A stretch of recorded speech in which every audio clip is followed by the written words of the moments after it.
Franco Di Salvo Realmonte si prepara ad un grande evento di partecipazione popolare intensa, ce lo illustri.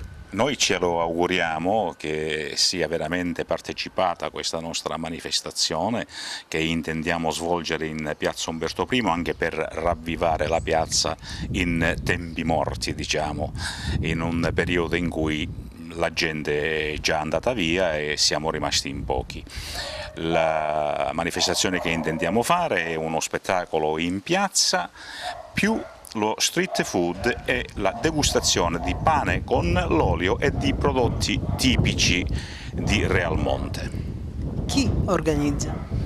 Beh, organizza un comitato organizzatore che ha aderito alla mia sollecitazione di fare questa cosa in modo di poterci, come avevo detto in precedenza, ravvivarci, vivere la comunità, vivere la comunione del paese.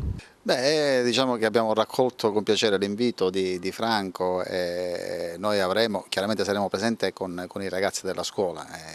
Crediamo sempre che i ragazzi debbano essere presenti e devono essere protagonisti diciamo, del territorio, e quindi la scuola ci sarà, insieme alla scuola ci saranno anche altri artisti di Realmonte. Dobbiamo dire che Realmonte dal punto di vista musicale è una terra molto fertile, quindi abbiamo tanti talenti, tanti ragazzi che si avvicinano alla musica, e non solo ragazzi ma anche persone, perché noi avremo anche altri musicisti come Nonne Sciortino con il gruppo di Upson, ci sarà Clara Modica, Meli, i due fratelli Meli, non so se ricordo qualche altro, però ci saranno tante musiche, Giovanni Gallo, Franco Sodano a quanto pare verrà pure lui, quindi diciamo che è una scaletta molto ricca, molto variegata, e il tutto sempre nell'ottica di mettere assieme le energie per il territorio e quindi per creare un'occasione per stare assieme. L'appuntamento quindi è giorno 2, mercoledì, a partire dalle 20:30.